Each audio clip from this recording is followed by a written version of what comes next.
요즘 살기 좋죠? 어떠세요? 편리함이 계속 늘어나고 있잖아요. 자그마한 핸드폰 하나면 거의 모든 것이 해결됩니다. 지금 이 영상을 시청 중인 매체도 핸드폰일 경우가 대부분이겠죠? 재미부터 개인 스케줄 관리, 금융 업무 등등등. 이제는 우리의 소유물 중에서 가장 내밀하고 개인적인 것이 됐어요. 어찌 보면 우리 신체의 일부가 된 것처럼요. 스마트폰은 때론 우리의 귀가 되어주기도 하고, 입이 되어주기도 하고, 어떤 경우에 성욕을 해결해주기도 하죠. 근데 어떠신가요? 막 행복하고 그러세요? 그렇지도 않아요. 뿐만 아니죠. 법도 꾸준히 바뀌어가면서 개인을 보호할 수 있는 많은 수단이 만들어졌고 만들어지고 있는데요. 그닥 그렇죠. 오늘은 이런 의문에서 출발한 작품을 가지고 왔습니다. 제목은 인간 해석입니다. 2024년 출간되었고요. 출판사는 더로드, 저자는 서보경, 페이지 수는 224페이지입니다. 이 책의 부제는 세상이 변해도 변하지 않는 인간사입니다. 느낌이 딱 오죠? 이 책은 마치 알베르 까미가 부조리에 관한 반항을 주장하듯 부조리한 삶에 대한 의문과 그에 관한 반항에 관한 저자의 제안을 차곡차곡 쌓아가는 형태입니다. 설명이 매우 하드하죠? 좀 더 풀어서 얘기해보죠. 인류는 지금껏 발전에 발전을 거듭해왔고, 그리고 그 안에서 인간은 계속해서 발전을 이어가고 있죠.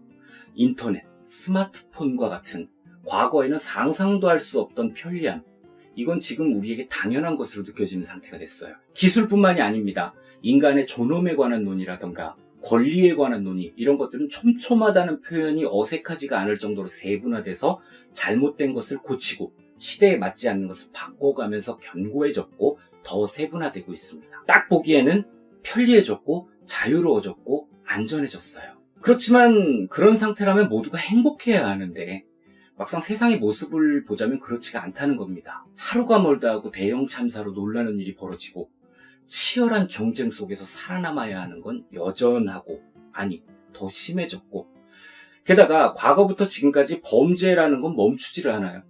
오히려 디지털 범죄 이런 것처럼 편리함을 가져다준 기술에 기생하고 있는 더럽고 새로운 범죄까지 만들어졌어요. 이뿐인가요?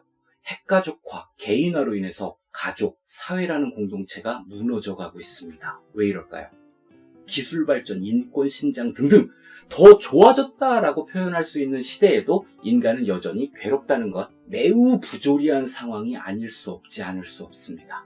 제가 자꾸만 부조리, 반항 이런 얘기하는데요. 물론 이미 다들 알고 계시는 단어겠죠.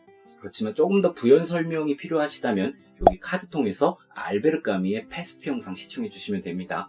이 작품 보시면 최근 겪었던 코시국도 떠오르고 그러실 겁니다. 아무튼 이 책은 바로 세상이 변해도 왜 인간사는 계속 반복될까? 라는 의문에 대한 답을 찾아가는 과정을 담고 있습니다. 저자는 이를 위해서 모든 것의 중심에 있는 뭐죠?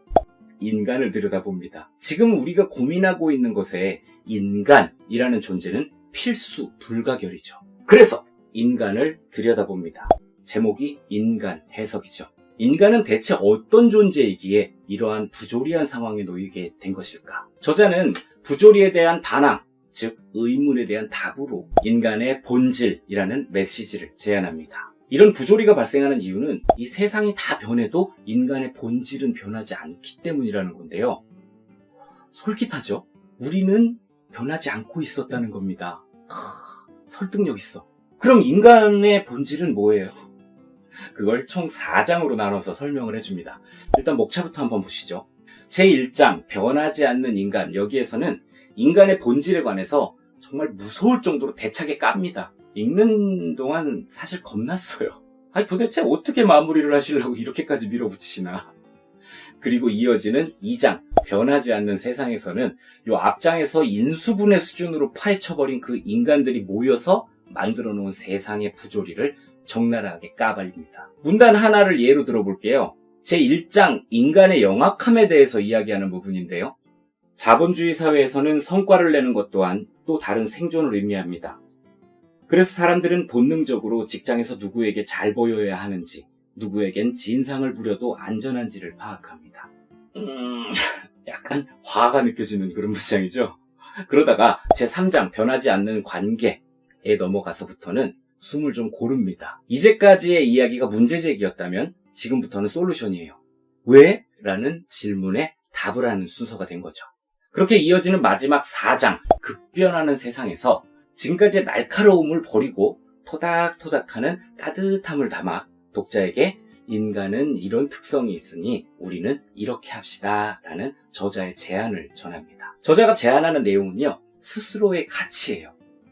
결국 이 책이 하고 싶은 얘기는 누가 때리고 밀치고 돌날라오고 옆구리 찌르고 그래도 버틸 수 있는 이유는 자기 자신에 대한 믿음과 든든한 존중 때문이라는 겁니다. 아이고, 결론을 말해버렸네. 아무튼 결론은 그런데 안에 담겨있는 내용을 함께 읽어야 그 결론이 더 가깝게 와닿을 거라 생각합니다. 저도 끝까지 읽고 나서 다시 앞으로 돌아가 보니까요, 처음부터 매섭게만 몰아쳤다고 생각했는데 매 꼭지마다 독자에게 전하는 토닥토닥을 조금씩 담아 놓으셨었더라고요. 그러니까 이 책은 전반부는 이성적인 시선, 후반부는 감성적인 시선이 담겨있다, 그렇게 생각하시면 좋겠습니다. 개인적으로는 공감하는 부분이 굉장히 많았던 작품이어서 되게 빠르게 읽었습니다. 점심시간 이용해서 다 읽었거든요. 물론 식사는 안 했어요. 살다 보니까 행복하고 즐겁다 이런 생각을 하는 시간보다 갑갑해하고 답답해하는 시간이 더 길더라고요. 이 책이 시작된 의문처럼 세상은 계속 발전하고 있는데 왜 사는 게 이럴까? 여러분에게도 이런 궁금증이 있으시다면 한번 펼쳐보시고요. 공감하실 부분은 공감하시고 동의하지 못할 부분은 패스하시고 그러십시오. 저는 도움을 많이 받았기 때문에 영상으로 소개해드려봤습니다. 네, 여기까지가 오늘의 작품 인간 해석 리뷰였습니다. 이 작품은 제가 4년 전에 라이브 방송을 통해서 간단하게 소개를 해드린 적이 있던 사는 게 참 내 맘 같지 않네 라는 작품의 저자인 서보경 작가님의 신간인데요. 좋은 기회가 생겨서 얼마 전에 직접 뵙고 책에 사인 받았습니다. 저는 또 다른 작품으로 여러분 만나러 오겠습니다. 지금까지 책 좋아하는 아저씨 사월이 아빠였습니다. 감사합니다.